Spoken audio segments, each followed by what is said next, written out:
ایک آدمی تھا، بیوی بال بچے سے کہتا تھا میں روزے سے ہوں، پھلوری بنا لو، پکوڑی بنا لو، یہ بنا لو، وہ بنا لو۔ اب بیوی حیرت میں ہے کہ فرمائش کتنی کر رہا ہے، یہ روزہ رکھتا بھی ہے کہ نہیں؟ تو گھوٹالا کرتا تھا، گھر والے کو بتاتا تھا کہ میں روزے سے ہوں لیکن روزہ رکھتا نہیں تھا۔ جب اس کو بھوک لگتی تھی، پیاس لگتی تھی، لنگی لے کر کے دریا میں جاتا تھا، ڈبکی مارتا تھا، منہ کھول کر کے جی بھر کے پانی پی لیتا تھا، اوپر آ کر کے دسترخوان پر بیٹھ جاتا تھا، فرمائشی پکوڑی کھا رہا ہے، فرمائشی پوڑی کھا رہا ہے، 99 دن چور کے 1 دن کوتوال کا۔ جیسے ہی بھوک لگی، پیاس لگی، دریا میں آ کر کے ڈبکی ماری، منہ کھولا، ٹنگڑوں مچھلی منہ میں گھس گئی، ایک کانٹا اوپر، دوسرا کانٹا نیچے، منہ با دیا۔ اب ڈاکٹر کے پاس جب لایا گیا تو ڈاکٹر بھی سر پکڑ کر کے بیٹھ گیا، بھائی کچی مچھلی منہ میں، کانٹا اوپر کانٹا نیچے، بات کیا ہے؟ تب سمجھ میں آیا کہ اوپر سے پھیٹ پھاٹ تھا، نیچے سے مقامہ گھاٹ تھا۔ اب میں آپ کو بتانے کے لیے جا رہا ہوں روزہ کون آدمی نہیں رکھتا۔ جو آدمی بے شرم اور بے حیا ہے وہ روزہ نہیں رکھتا۔ جانتے ہیں کیا کہتا ہے؟ اللہ کو بھوکا مار کر کے کیا ملتا؟ روزہ تو وہ رکھے جس کے گھر میں دانا نہیں ہے۔ یہ آدمی بے شرم ہے، اس کا ایمان چلا گیا۔ جانتے ہیں روزہ کون نہیں رکھتا؟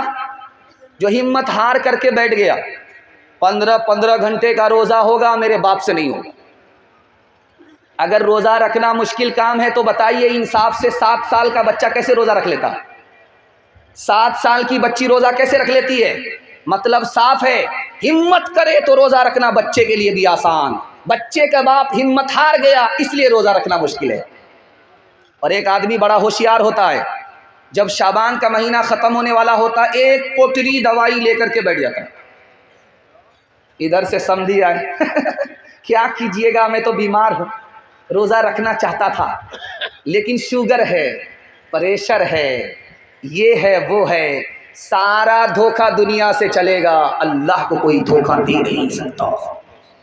تحفہ یہ مسلمان کو، تحفہ یہ مسلمان کو، رمضان مبارک ہو، اللہ کا تمہیں یہ ایک تحفہ یہ مسلمان کو، رمضان مبارک ہو، تحفہ یہ مسلمان کو، لے کر یہ آ گیا ہے بے شمار برکتیں، دن رات برستی ہے اللہ کی رحمتیں،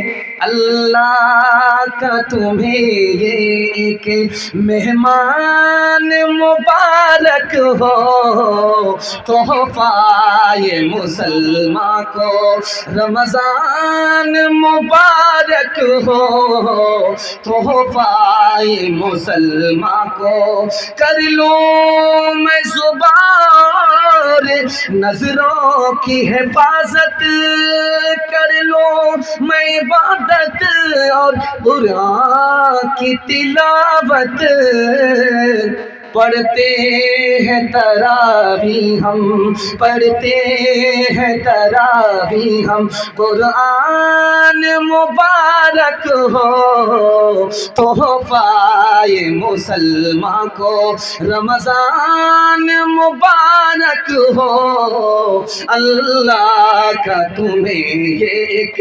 مہمان مبارک ہو، اللہ کا تمہیں یہ ایک۔ انشاءاللہ 20 دن میں تراویح پڑھ کر کے چھٹی کر لیں گے، ہاتھ اٹھائیے، انشاءاللہ بالکل صحیح جا رہا ہے۔ یہ دیکھیں،